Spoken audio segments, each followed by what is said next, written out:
Assalamualaikum warahmatullahi wabarakatuh. Pada kesempatan kali ini, Ibu akan membahas mengenai profesi dan etika di bidang akuntansi. Nah, selanjutnya yang akan dibahas yaitu mengenai pedoman, prosedur, dan aturan kerja. Apa itu pedoman kerja? Pedoman kerja itu merupakan suatu standar atau pedoman yang tertulis di mana untuk mendorong atau menggerakkan suatu kelompok dalam mencapai tujuan organisasinya. Nah, kata kuncinya yaitu suatu standar atau pedoman tertulis untuk mencapai tujuan organisasi.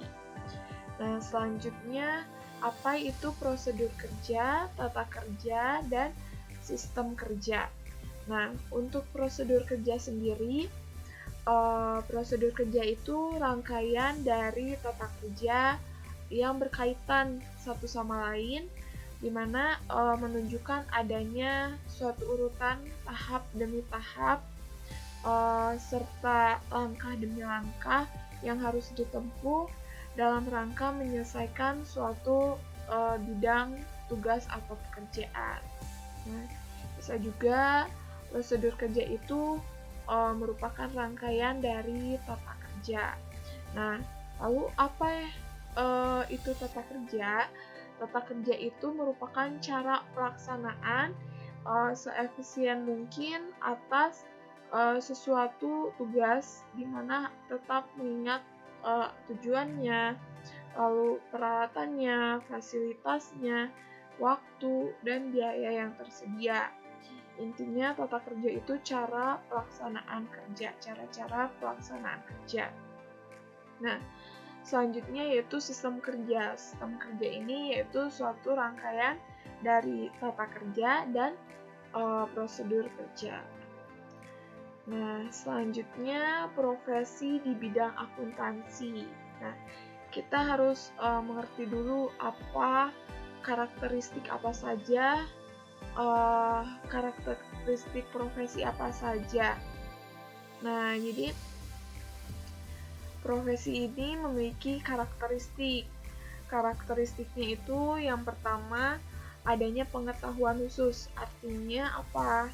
Artinya memiliki keahlian atau keterampilan yang dimiliki itu berkat sebelumnya itu harus menempuh pendidikan atau pelatihan atau mungkin pengalaman yang bertahun-tahun.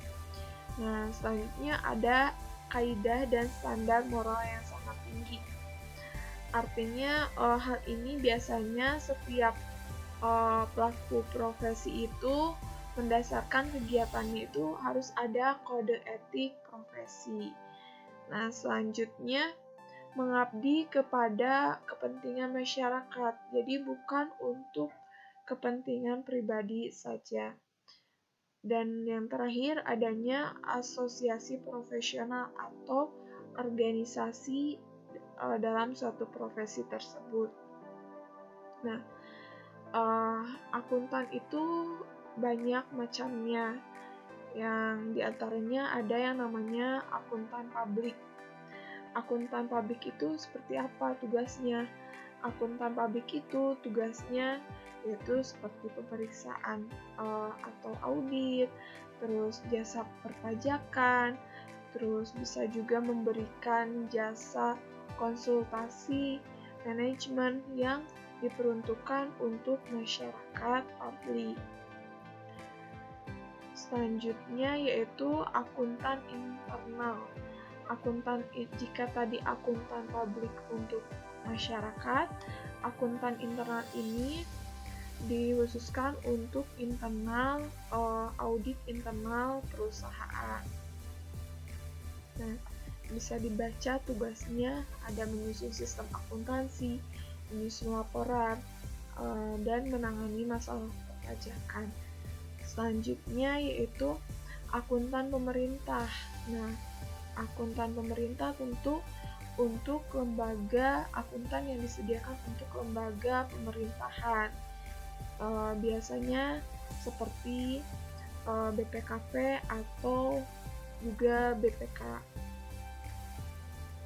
Nah, selanjutnya akuntan pendidik. Kalau akuntan pendidik ini biasanya bertugas memberikan pendidikan atau memberikan pengetahuan, biasanya juga menjadi seorang mungkin dosen atau guru sebagai pendidik akuntansi, memberikan ilmu akuntansi.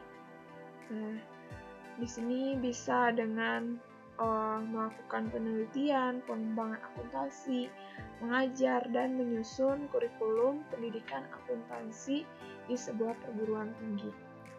Lalu akuntan pajak. Kalau akuntan pajak ini khusus dalam strategi perpajakan. Nah, selanjutnya yaitu etika profesi akuntansi. Nah, etika profesi akuntansi ini kita perlu tahu dulu apa itu etika. Mungkin sebelumnya kalian sudah pernah membaca apa itu etika. Nah, di sini ada menurut Dr. Andes Sidi Gajalba dalam sistematika filsafat bahwa etika itu teori tentang tingkah laku perbuatan manusia dipandang dari segi baik dan buruk sejauh yang dapat ditentukan oleh akal. Sedangkan menurut Dr. Andes Haji Burhanuddin Salam, bahwa etika adalah cabang filsafat yang mengenai nilai dan norma moral yang menentukan perilaku manusia. Jadi dapat disimpulkan bahwa etika itu teori tentang tingkah laku perbuatan manusia yang harus berdasarkan nilai dan norma moral. Lalu, setelah kita mengetahui etika, apa itu etika profesi? Jelas kalau tadi etika itu teori tentang tingkah laku, berarti ini dikaitkan dengan profesi. Berarti bisa kita katakan bahwa etika profesi itu norma-norma umum atau norma-norma pada bidang profesi. Di sini bisa. Nah, etika profesi ini merupakan suatu sikap etis yang dimiliki seorang profesional dalam mengemban tugasnya dan juga menerapkan norma-norma pada profesinya dalam kehidupan manusia. Jadi intinya norma dalam menjalankan sebuah profesi. Nah, selanjutnya apa itu kode etik profesi? Kode etik berarti sistem, norma, atau aturan dalam menjalankan profesi atau sistem, norma, atau aturan seorang profesional. Nah, selanjutnya tujuannya apa? Tujuan adanya kode etik profesi tentunya untuk meningkatkan mutu profesi, untuk kesejahteraan para anggota, lalu untuk mempunyai organisasi yang profesional, meningkatkan layanan tentunya di atas keuntungan pribadi, dan menjunjung tinggi martabat profesi. Selanjutnya, fungsi dari kode etik profesi.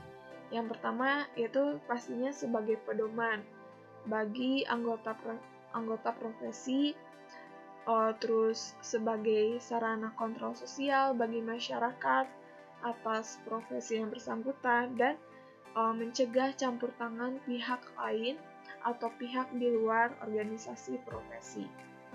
Selanjutnya, prinsip etika profesi akuntansi. Ada beberapa prinsip dalam etika profesi akuntansi. Yang pertama, prinsip dari etika profesi akuntansi itu harus tanggung jawab profesi, artinya harus bisa bertanggung jawab atas profesinya. Nah, tentunya menjalankan pertimbangan moral dan profesional dalam menjalankan tugasnya. Selanjutnya, kepentingan publik. Nah, sebuah profesi pastinya harus melayani kepentingan publik, terus menghormati kepercayaan publik, dan menunjukkan komitmen atas profesionalismenya. Yang ketiga, integritas. tentunya harus memelihara, memperluas keyakinan. Publik itu harus yakin terhadap profesi kita, terhadap bahwa kita itu profesional dalam menjalankan profesi kita. Keempat, objektivitas, artinya harus menghindari benturan kepentingan atau pengaruh dari pihak lain. Nah, selanjutnya kelima yaitu kompetensi dan kehati-hatian profesional. Artinya harus tetap menjaga keahlian atau pengetahuan profesional di mana yang dibutuhkan untuk memastikan bahwa si klien atau pemberi kerja itu benar-benar menerima jasa profesional yang kompeten. Nah, selanjutnya kerahasiaan. Selain itu juga harus menjaga kerahasiaan informasi dan tidak menggunakan informasi untuk keuntungan pribadi baik akuntan profesional maupun pihak ketiga. Yang ketujuh yaitu tentu seorang profesi harus seorang yang memiliki profesi harus memiliki perilaku yang profesional yang mematuhi hukum dan peraturan yang berlaku. Nah, yang kedelapan standar teknis. Standar teknis artinya harus berdasarkan standar yang relevan gitu, yang sesuai dengan standarnya. Kemudian untuk materi profesi dan etika di bidang akuntansi, semangat buat anak-anak kelas 10 angka 3. Sampai jumpa di materi selanjutnya. Wassalamualaikum warahmatullahi wabarakatuh.